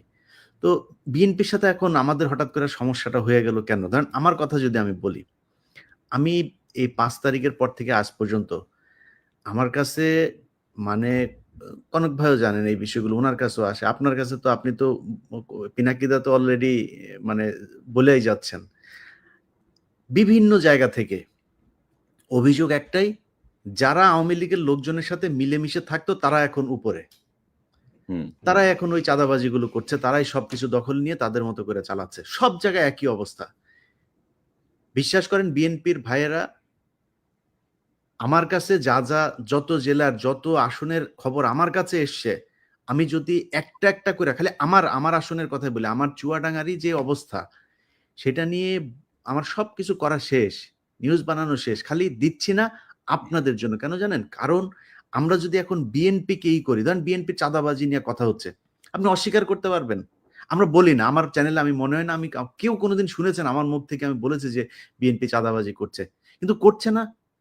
আপনি নিজে চিন্তা করেন না, আজকে দেশের যে অবস্থা, ডক্টর মোহাম্মদ ইউনূস থাকবে না, একটা নির্বাচন দিবে, আপনাদের একটা শক্তিশালী একটা অপোজিশন আছে, আপনাদের সেই কম্পিটিটররা এত শক্তিশালী যে সোশ্যাল মিডিয়াতে যদি আপনি আজকে জামাত ইসলামের একটা পোস্ট করেন, বিএনপির একটা পোস্ট করেন, আমি মানে মিথ্যা কথা বলছি না, আমি একদম সত্য, আপনারা দেখেন সোশ্যাল মিডিয়াতে সব জায়গাতে দেখি বিএনপির লোকজন ওইখানে হারে।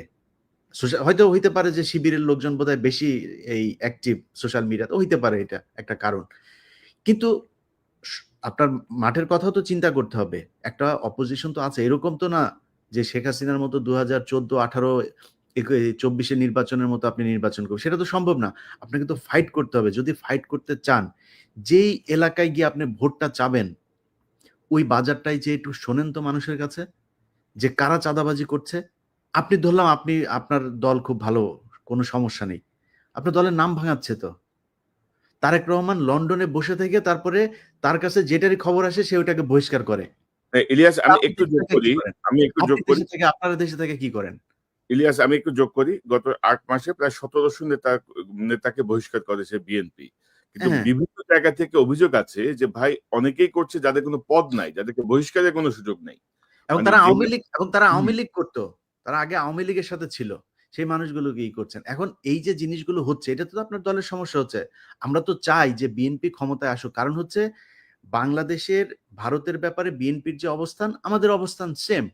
আমরা তো চাই আপনারা আসেন। কিন্তু আপনারা যদি নাকি দেশের ভেতরে আপনাদের এই ইমেজ তৈরি করেন, তাহলে তো আপনাদের সমস্যা হবে। আপনাদের সমস্যা হলে আমাদের সমস্যা হবে। যে যেইভাবেই বলেন, ডক্টর ইউনূসের অনেক বিষয়ে আমার এই মন্ত্রিসভা, ওনার যে উপদেষ্টা পরিষদ, আমি ফারুকী, তারপরে হচ্ছে গিয়ে আসিফ নজরুল, এদেরকে নিয়ে আমার একদম চরম আপত্তি আছে। আমাদের অনেকের, সারা দেশের মানুষের আছে আপত্তি। আমরা ওইখানে তাদের নিয়ে সমালোচনা করি। কিন্তু দেখেন, এই যে আজকে যে আলোচনা, এই আলোচনার ভেতরে আমরা ডক্টর মোহাম্মদ ইউনূসের ব্যাপারে একটা বাজে কথা বলেছি? তার যে আমরা ফেসবুকে পোস্ট করেছি। চীনে গিয়ে তার যে সফলতা, থাইল্যান্ডে গিয়ে তার যে সফলতা, দেশে যে সফলতা দেখাচ্ছেন, রিজার্ভ নিয়ে, ঈদ নিয়ে, মনে হয় আজকে জীবনের ১ম পুলিশ নিয়ে ভালো একটা রিপোর্ট করেছি আমি, আমার কালকে আমার এখানে পোস্ট করেছি। কেন করলাম? এই সরকারকে আমরা চাই। আমরা চাই হাসিনা ছাড়া একটা অবস্থা বাংলাদেশে বিরাজ করুক। এখন আপনারা যদি মনে করেন, আপনাদের বিএনপির দেখেন কথাবার্তাগুলো দেখেন। আমরা ভারতের সাথে সমস্যা চাই না। আমরা আওয়ামী লীগের চাই না। আওয়ামী লীগ নিষিদ্ধ হোক চাই না। এটা নিষিদ্ধ হওয়া, এই আওয়ামী লীগের বিএনপির এবার এমপি হবে, এরকম লোকজনও টকশোতে যায় বলছে। উনারা কারা আওয়ামী লীগকে নিষিদ্ধ করা? মনে হচ্ছে উনি আওয়ামী লীগের একজন লোক। আপনাদের কথা তো জনগণের বিরুদ্ধে যাচ্ছে। আমি তো ফারজানা রূপা না। আমি তো সাবান মাহমুদ না। আমি ইকবাল সুবানো না। সো আপনি মনে করেন না আপনার কথাবার্তা জনগণের বিরুদ্ধে যাবে, আর আমার যে সম্মানটুকু আমি অর্জন করেছি সেটা আপনার কারণে ন্যাংটা হইয়া তারপরে আপনার দলের পক্ষে কথা বলতে হবে, এটা আমি বলবো না, কখনোই বলবো না। আপনার বিরুদ্ধে বলছি না একটা কারণে, সেটা হচ্ছে যে আমরা চাই যে বিএনপি চুরি বাটপারি যাই করুক, ভারতের ব্যাপারে তাদের একটা অবস্থা, এবং তারেক রহমান যদি দেশে ফিরে যায় এই চিত্রটা পরিবর্তন হবে। ওই কারণে বলছি না, অন্য কোনো কারণ না। আপনাদের এই কেন্দ্রীয় নেতাদের অনেক ন্যাংটা করে দিতে পারি, খালি করি না ওই কারণে। তো আমাদের বিষয়টা বুঝতে হবে। আর পিনাকিদা আজকে একটা পোস্ট করেছে, আর সেই পোস্টটার কথা বলি। ভারতের এইবার যেই ১০০টা এই যে ইন্ডিয়া অ্যালায়েন্স যেটা ছিল, এই কি বলে, কংগ্রেসের নেতৃত্বে যেটা ছিল, তাদের এই, আমি মনে করি এই আসনের ৫০টা এনে দিয়েছে, ধ্রুবরাঠে এনে দিয়েছে। তো সোশ্যাল মিডিয়া কিন্তু ওয়ার্ক করে এখন, ইট ম্যাটার্স। অতএব আপনাকে মাথায় রাখতে হবে যে মানুষকে এত অবজ্ঞা করে কথাবার্তা বলা ঠিক না। মানুষ এখন ভোট চাইতে ঘরে, ঘরে যাবে না। মানুষ সোশ্যাল মিডিয়াতে, ফেসবুক, ইউটিউবে মানুষ ভোট দেওয়ার সিদ্ধান্ত নেবে। তার মাথায় ঢুকবে কি হচ্ছে, সব দেখে তো মানুষ। সো সমস্যাটা আপনাদের সমাধান করতে হবে। নতুন কইরা যাদেরকে বিএনপি মনে কইরা, বিএনপির বিশাল ধ্বজভঙ্গ বাহিনী একটা তৈরি করেছেন সোশ্যাল মিডিয়াতে, নিজেরা এসে তারপরে বলছে, তাদের অনেকে কান ধইরা তারপরে উঠবোস কইরা এই আওয়ামী লীগের পক্ষে যোগ দিয়েছিল। আজকে যে মনির হায়দারের কথা বলেন, সেই মনির হায়দার ২ দিন আগে এখানে আওয়ামী লীগের লোকজনের সাথে বৈঠক করেছে। কার, কার হত্যা মামলা থেকে করা যাবে তাদের তালিকা নিয়েছে। সেগুলো তিনি আশ্বাস দিয়েছেন বিবেচনা করা হবে তার প্রধান উপদেষ্টার সাথে কথা বলে। আলহামদুলিল্লাহ। ছবি আছে। কালকে নিউজ দিব। আমার এটা কাদের সাথে, যুক্তরাষ্ট্র ছাত্রলীগের প্রেসিডেন্টের সাথে তার বাসায় বৈঠক করেছে তিনি। সেখানকার ছবি আছে। কালকে যাবে আমার এখানে সেই নিউজ। এটা করছেন। আপনি শাহেদ আলম, সেই শাহেদ আলমকে কার লোক আমরা চিনি না? তারা এখন আপনাদের লোক, তারা এখন নাকি তারা বিএনপির পক্ষ নিয়ে কথা বলে, অথচ তারেক এই এই এই শাহেদ আলম কয়দিন আগে বলেছে তারেক রহমানকে সে চিনে না, কি যেন এই মনির হায়দার আর শাহেদ আলম দুইজন পাশাপাশি চেয়ারে বসে টক শো করেছে যে কি যেন লন্ডনে কে যেন একজন আছেন, কে যেন একজন আছে, হ্যাঁ হ্যাঁ, কে যেন একজন আছে সাধারণ সম্পাদক তারা নাকি আজকে বিএনপির লোক ভাই, আর আমরা হচ্ছে বিএনপি বিরোধী লোক। আরে ভাই আপনি আমাদের ধাক্কাইলে তো মির্জা ফখরুল তো বিএনপি না, মির্জা ফখরুল নিজে আওয়ামী লীগের। সো মির্জা ফখরুল আমার ধাক্কাইলে কি আমি জিয়াউর রহমানকে অবজ্ঞা করে কথা বলবো, আমি খালেদা জিয়াকে অবজ্ঞা করে, তারেক রহমানকে অবজ্ঞা করে কথা বলবো? আপনি এত বলদ পেয়েছেন, কথা বলবো না, সমস্যা নাই, কিন্তু ধাক্কায় একদিকে পাঠান কেন রে ভাই? আমি জীবনে কোনদিন আওয়ামী লীগ করবো নাকি? আপনি যত কিছুই করেন, আনলেস আপনি ইন্ডিয়ার পক্ষে কোনো অবস্থান নিচ্ছেন, আপনার বিরুদ্ধে আমি কখনোই যাব না। চুরি আমি এই 5 বছর আগেও বলেছি, আজকেও বলছি, 5 বছর পরেও বলবো। চুরি বিএনপির আজকে অনেক জায়গায় ধরেন কিছু প্র্যাকটিক্যাল কথাবার্তা বলি, ধরেন একটা হাটের ইজারা আওয়ামী লীগের নেতাদের হাতে ছিল, আওয়ামী লীগ পলাতক, এখন ওই হাটটা তো চলতে হবে, হাট তো আর ডক্টর ইউনূস যা চালাবে না, স্বরাষ্ট্রমন্ত্রী চালায় না, বাণিজ্য মন্ত্রী চালায় না, তো হাটটা চালাবে কারা? এখন ইজারা যে নিয়েছিল সে পলাতক, আর বিএনপির লোকজন যা ওইখানে ওইটা দখলে নিয়েছে, তারা গিয়ে এখন ওইটার করে। এখন আপনার এগুলিরও চাঁদাবাজি হিসাবে মিডিয়াতে প্রচার করা হচ্ছে। এখন কেন প্রচার করা হচ্ছে? এর কারণ হচ্ছে কনক ভাই শুরুতে একটা কথা বলেছেন যে মিডিয়া সেইভাবে প্রচার করছে না। আপনি তো মিডিয়ায় সব জায়গায় তার লোক বসায় রেখেছেন, সে করবে কেন? সে তো বলে না, তার কাজ ছিল হাসিনার যখন কিনা বাথরুমের চিপায় বসে ওই যে সুনাকের সাথে ইয়ের মধ্যে সোফার চিপার মধ্যে বসে একটা ছবি দিল, সারা দেশের আরে বাবা বিরাট আকার, বাইডেন একটা সেলফি তুললো, সেটা নিয়ে কি মার্কেটিং করলেন, এখন করেন না কেন? ওরে নিয়ে ইউনুসে নিয়ে মানে চীন যে যে মানে সম্মান দিয়েছে, এটা যদি হাসিনারে দিত আর কি করতেন আপনারা? তো সেটা করে না কেন? এর করে না কারণ কি? কারণ কি ওই জায়গাগুলোতে এখনো তাদের লোক বসানো। ভাই ওইটা ঠিক করেন। ওগুলি যদি ঠিক করেন, পিনাকি, ইলিয়াস, কনক সারোয়ার এদের কাছে আসতে হবে না মানুষরে। আপনি যখন দেখবেন যে সোশ্যাল মিডিয়ার আমাদের 5 মিলিয়ন সাবস্ক্রাইবার কেন? কিসের জন্য? মানুষ দেখছে কেন আমাদের ভিডিও? কিছু আছে নিশ্চয়ই।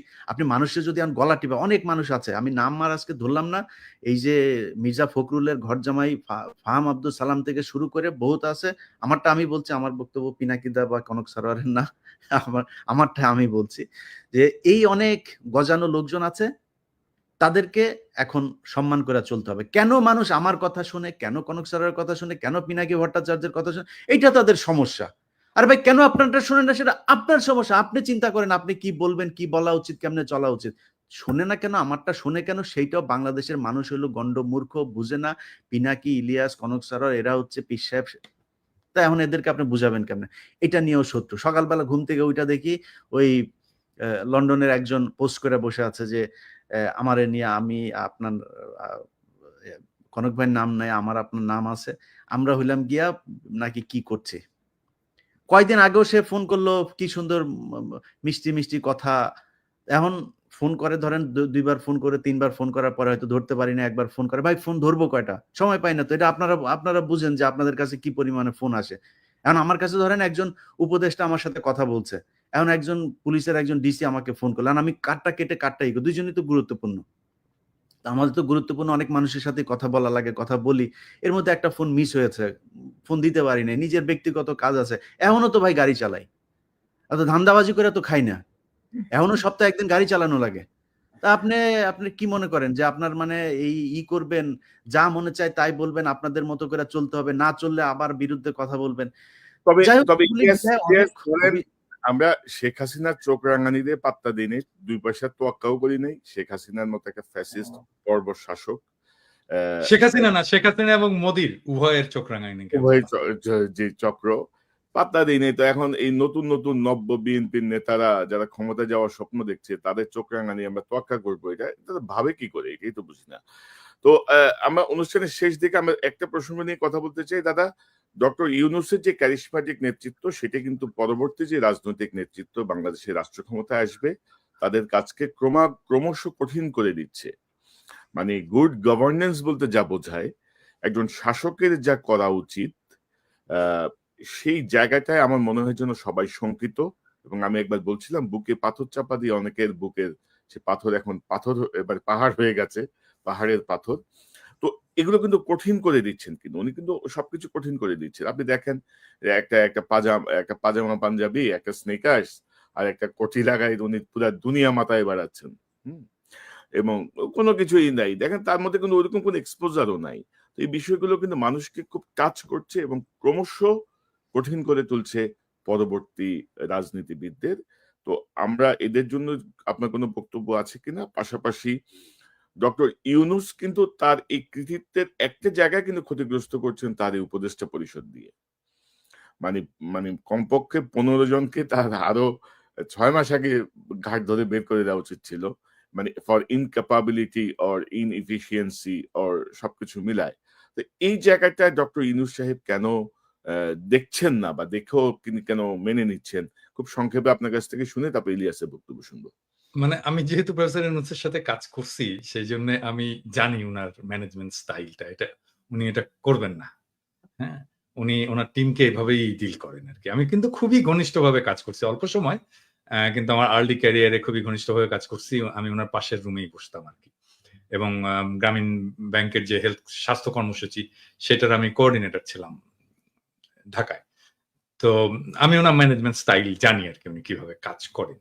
তো সেজন্য এটা উনি করবেন না। কিন্তু এই যতগুলো জিনিস কনক আপনি বললেন যে উনি যে হাই স্ট্যান্ডার্ড সেট করে যাচ্ছেন, এটা পলিটিক্যাল লিডারশিপ এটাকে ফলো করতে পারবে কিনা। নাম্বার 2 হচ্ছে যে উপদেষ্টা মণ্ডলীর কিছু উপদেষ্টার আম অপদার্থতা, এটাকে উনি কিভাবে ম্যানেজ করবেন, এর সবকিছুর একটা সলিউশন আমি কিন্তু দিয়েছিলাম। আমি জানি না এটা আম বেশি আমি দিয়েছিলাম জন্যই বোধহয় বেশি মানুষ এটা নিয়ে আলোচনা করেনি। সেটা হচ্ছে ট্রানজিশনাল গভর্নমেন্ট। যে ট্রানজিশনাল গভর্নমেন্টে সব রাজনৈতিক দলের প্রতিনিধিত্ব থাকবে এবং এই উপদেষ্টা পরিষদে বেস্ট পারফর্মিং উপদেষ্টারা থাকবেন। আর রাজনৈতিক দলগুলো থেকে বিভিন্নভাবে বিএনপি হোক, জামাত হোক, এমনকি সেটা এনসিপি হোক, তারপর এবি পার্টি হোক, এমনকি নূরের দল, বাম, যারাই হোক সবাইকে মিলে একটা নতুন মন্ত্রিসভা তৈরি করা এবং যেই ইয়েতে উপদেষ্টা পরিষদে তারেক রহমানের অন্তর্ভুক্তি উপপ্রধান উপদেষ্টা করে। এই ট্রানজিশনাল গভর্নমেন্টের ফর্মুলাটা যদি সবাই গ্রহণ করত, তাহলে আমাদের কিন্তু অনেক সমস্যার সমাধান হয়ে যেত। মানে ধরেন তখন তারেক রহমান প্রস্তুত হয়ে যেত। তার যে সিলসিলা, প্রফেসর ইউনূসের যে সিলসিলা, সেইটার সিলসিলাটা তারেক রহমান পরে বহন করতে পারতেন। ট্রেন্ড হতেন প্রফেসর ইউনূস কিভাবে রাষ্ট্র চালাচ্ছেন, কার সাথে কার কি সম্পর্ক, সেই সম্পর্কটাকে উনি ট্রান্সফার করে দিয়ে যেতে পারতেন তারেক রহমানের কাছে। এবং তারেক রহমানের ইমেজের যদি কোনো সমস্যা আছে, কিছু প্রবলেম তো আছেই, ইমেজের প্রবলেম আছে, যেটা তৈরি হোক অথবা সত্য হোক, সেই ইমেজটা ক্লিন আপ হয়ে যেত এই সময়ের মধ্যে। ওনার নেতৃত্বের গুণাবলী বিকশিত হতো এবং আমি অপদার্থ উপদেষ্টাদেরকে বের করে দিতে পারতাম। বিএনপিরও যারা মন্ত্রী হতে চায়, যারা ক্ষমতায় আসতে চায়, তারাও ক্ষমতার স্টেক পেল, ভাগ পেল। তারা ক্ষমতায় এসে তাদের কাজ দেখাতে পারলো যে তারা কেমন ইয়ে করবে। আবার আরেক দিক থেকে দায়টা কিন্তু পুরোপুরি প্রফেসর ইউনূসের, বিএনপিকে নিতে হচ্ছে না কিন্তু। যদি এটা ফেইলও করে তাহলে দায়টা প্রফেসর ইউনূসেরই থাকে। এইভাবে এই পুরো প্রবলেমটাকে সলভ করা যায় এবং এটা যদি বিএনপি চায়, এটা আসলে মূল স্টেক তো এটা বিএনপির। বিএনপিকে মানতে হবে। বিএনপি যদি চায় আমি এটাকে ফ্যাসিলিটেট করতে পারি অন্যান্য সব পার্টির সাথে, এমনকি প্রফেসর ইউনূসের সরকারের সাথেও ফ্যাসিলিটেট করে এটাকে যেন রূপ দেওয়া যায়, সেই চেষ্টা আমি করতে পারি। বাইরের একজন লোক লাগে, আমি ভলান্টিয়ার করলাম, আমার চেয়ে অনেক যোগ্য লোক আছে, তারাও করতে পারে। কিন্তু যেহেতু আমি এটা আইডিয়াটা কনসিভ করেছিলাম, সেই জন্য আমি যদি এটার সাথে যুক্ত থাকি, আমি মনে হয় যে এটাকে ফ্যাসিলিটেট করতে পারবো। আমি সবাইকে সবার সুবিধাগুলো বুঝিয়ে দিতে পারবো আরকি। জি, দাদা এই যে ইলিয়াস আপনার কাছ থেকে একটু শুনি। ইলিয়াসের ট্রানজিশনাল গভর্নমেন্টের ব্যাপারে তোমার মতামত কি? মানে না, ডক্টর ইউনূসের কৃতিত্ব অনেকটাই ম্লান হয়ে যাচ্ছে কিন্তু তার উপদেষ্টা বা ম্লান হওয়ার থেকে আমি বলবো যে উনি যে গতিতে যাচ্ছেন, আমরা আরো অনেক বেশি সুফল পেতাম, আরো অনেক বেশি কি বলবো মানে গতিশীল থাকতো প্রত্যেকটা ডিপার্টমেন্ট যদি ওনার উপদেষ্টারা ওনার সাথে তাল মিলাইতে পারতেন। মানে উনি ৮৪-৮৫ বছর বয়সে যে গতিতে যাচ্ছেন, ওনার মাথা যে গতিতে কাজ করছে, তার থেকে মানে অনেক গুণ, মানে উনি 100%, উনি যদি 80% দেন, ওনার উপদেষ্টা পরিষদের কমপক্ষে 15% দিতে পারছেন না। তো সেই জায়গাটা উনি এই দায়টা কেন নিচ্ছেন বা কি করণীয়, ইলিয়াস আপনি কি মনে করেন? না, উনার ধরেন যেটা আপনি গতির কথা যেটা বলছেন, সেই গতির চাইতেও সবচেয়ে বড় জিনিস হলো আমার মনে হয় কি যে এই ডক্টর ইউনূসের কিছু, কিছু জায়গায় উনি আসলে আমার ধারণা যে উনিও তো বয়স হয়েছে। আন্তর্জাতিক বিষয়গুলো দেখতে গিয়ে, অর্থনৈতিক এই বিষয়গুলো দেখতে গিয়ে উনি দেশের অভ্যন্তরীণ বিশেষ করে যেমন স্বরাষ্ট্র মন্ত্রণালয়, আইন মন্ত্রণালয়, এইসব মন্ত্রণালয়গুলোর ব্যাপারে উনার মনে হয় মানে সময় দেওয়ার সুযোগ কম। আমি মনে করি যে উনার আশেপাশে এই যে প্রথম আলো ডেইলি স্টারের যেই বলয় আসিফ নজরুলের যেই প্যারালাল আর একটা গভর্নমেন্ট আসিফ নজরুল তৈরি করেছে, এই জায়গাটা দেখেন আমরা অনেক সমালোচনা করি দেশের মানুষের, আমি আজ পর্যন্ত কাউকে দেখি নাই যে এর সমালোচনা ওর সময়, কিন্তু ডক্টর মোহাম্মদ ইউনূসের সমালোচনা কেউ করে না। তো আমি শুধু ছোট করে এতটুকুই বলবো যে ডক্টর মোহাম্মদ ইউনূসের উচিত যে উনার এই জায়গাগুলো ঠিক করা। উনার এই শেষ বয়সে এসে নিশ্চয়ই উনি ব্যর্থ হতে চান না। উনি যদি ব্যর্থ হতে না চান, এই জায়গাগুলো ঠিক করা দরকার, যাতে এই প্যারালাল গভর্নমেন্ট তৈরি করে যারা আওয়ামী লীগ এবং ভারতের, কারণ কালকে একটা কথা শুনলাম যে এই যে মামলাটা বাংলাদেশে চলছে আন্তর্জাতিক অপরাধ ট্রাইব্যুনালে, এই সেম মামলাটা আমাদের আপনার ইয়েতেও করার সুযোগ আছে, আন্তর্জাতিক ইয়েতে আদালতে। তো ওইখানে করার জন্য আসিফ নজরুল দিচ্ছে না, পারমিশন দিচ্ছে না। তিনি কারণ হিসাবে বলেছেন যে এটা নাকি ওইখানে গেলে আমাদের দেশের অভ্যন্তরীণ এই তদন্তগুলোতে সমস্যা হবে, এখানে শাস্তি দিতে সমস্যা হবে। ওইটাতে হইলে আমাদের এখানে সমস্যা কি? আন্তর্জাতিকভাবে যদি নাকি শেখ হাসিনাকে কোনোভাবে পানিশমেন্ট দেওয়া যায় বা বিচার করা যায়, সেটা তো আরো ভালো আমাদের জন্য। তারপরে কয়েকদিন আগে আপনি দেখেছেন যে এই যে সিলভিয়া থেকে শুরু করে আইন মন্ত্রণালয়টা তার নিজের ব্যক্তিগত সহকারী, এটা নিয়ে প্রতিদিনই বলি যে এই শামসুদ্দিন মাসুম, সে ছিল হইলো এবিএম খায়রুল হকের পার্সোনাল সেক্রেটারি, তাকে সে তার কাছে এনে বসিয়ে রেখেছে এবং আইন মন্ত্রণালয়ে শুনুক। আইন মন্ত্রণালয়ে আসিফ নজরুল একদিন ডেকে গোপনে ওইখানকার কয়েকজন বিচারক টিচারক এদের, তারপরে এই সচিব এদেরকে ডাকুক, ডেকে জিজ্ঞেস করুক কি অবস্থা। অনেক জায়গায় আছে একই লোকজন। তো এদেরকে যদি সরানো যায় আমার মনে হয় আরো বেশি ভালো হইতো, মানুষ আরো স্বস্তি পেত। এই তো আর কি। আর আমি বিএনপির ব্যাপারে সবচেয়ে যে বিষয়টা বলবো যে বিএনপির উচিত হবে যে সোশ্যাল মিডিয়াতে যেসব জিনিসগুলো এখন যাচ্ছে, যেই মানুষ যেসব সমালোচনাগুলো করে, এইসব সমালোচনাগুলোর ব্যাপারে তারা আমার মনে হয় আরো বেশি সিরিয়াস হবে যে কোথায় কি হচ্ছে, আসলে কি সমস্যাটা হচ্ছে কিনা। কারণ সামনে তারেক রহমান কিন্তু বারবার একটা কথা বলেন যে সামনে নির্বাচনটা অনেক কঠিন নির্বাচন হবে বিএনপির জন্য। সো সেই কঠিন নির্বাচনটা তাদের যদি উতরাতে হয়, তাহলে অবশ্যই তাদেরকে তাদের যে অপোজিশন সেটাকে খুব স্ট্রং মনে করতে হবে। এটা মনে না করে যদি নির্বাচনে যায়, আমার মনে হয় 1991 সালের নির্বাচনে যেমন শেখ হাসিনা মন্ত্রিসভা গঠন করে ফেলেছিল, খালেদা জিয়া পরে প্রধানমন্ত্রী হন, আমার মনে হয় সেই পরিস্থিতি হয়ে যেতে পারে। তবে ইলিয়াস, আমার পর্যবেক্ষণ হচ্ছে জনাব তারেক রহমান তার যে বক্তব্যগুলো দিচ্ছেন, এগুলো তার বাংলাদেশের নেতারা ঠিক ধরতে পারছেন না অথবা বুঝতে পারছেন না, এটা ডেপটা বুঝতে পারছেন না, এটার মেসেজটা ধরে কাজ করতে পারছেন। ধরেন একটা দলের প্রধানকে কিন্তু একটা ডিপ্লোম্যাটিক অবস্থানে সবসময় থাকতে হয়। মানে আপনি যেভাবে কথা বলি, ধরেন আজকে যদি আপনি কোনো একটা দায়িত্বে যান, আপনি এভাবে কথা বলতে পারবেন না। পিনাকিদা একটা দায়িত্বে গেলে এভাবে কথা বলতে পারবে না। আমরা এখন অনেক স্ট্রেইট কথা বলি, কিন্তু একটা দায়িত্বে যখন আপনি হ্যাঁ, তখন আপনাকে একটা ডিপ্লোম্যাটিক অবস্থান নিতে হবে। এবং আপনি যেটা বলছিলেন, শুধু আসিফ নজরুলের পিএস না, প্রধান বিচারপতি যিনি পিএস, তারা মানে 3 বন্ধু মিলে এখন সুপ্রিম কোর্ট এবং আইন মন্ত্রণালয় চালাচ্ছে। আর আমরা অনেক কথাই বলছি, পিনাকিদা একটা কথা বলে না, ওই যে ইংরেজিতে যেহেতু বলছে নিশ্চয়ই ঠিকই কইছে। তো এখন আমার মনে হয় যে কিছু মানুষের মধ্যে এই জিনিসটা ছড়াইছে, আমরা যেহেতু কিছু বলছি, নিশ্চয়ই এখানে কোনো অন্য উদ্দেশ্য আছে। নিশ্চয়ই আমরা নির্বাচনকে লম্বা করতে চাই, মানে নির্বাচনকে পিছাইতে চাই। নিশ্চয়ই আমরা মানে এরকম কিছু ভাবনা আমরা দেখতে পাচ্ছি। নিশ্চয়ই আমরা চাই না বিএনপি ক্ষমতায় আসুক। আমরা চাই না ক্ষমতা আসলে আমাদের সমস্যা কি? আমাদের তো কোনো সমস্যা নাই। আমরা তো বসে আছি যে বিএনপি ক্ষমতায় আসলে আমরা দেশে যাব। আমরা অদ্ভুত একটা সময় পার করতেছি এবং এগুলো বিএনপির লোকজন। আর ধরেন একটা খবর দিতে চাই দাদা, যেটা মির্জা আব্বাসের যে আস্থাশীল যেই আপনার বাংলাদেশের যে মিডিয়া যাদের জবাবদিহিতে আছে, তাদের তো অনেক নিউজ এখন পর্যন্ত দেয় না। তো জাস্ট দর্শকদেরকে বলি, একটু পরে আমি হয়তো আমার ফেসবুকে বিস্তারিত দিব।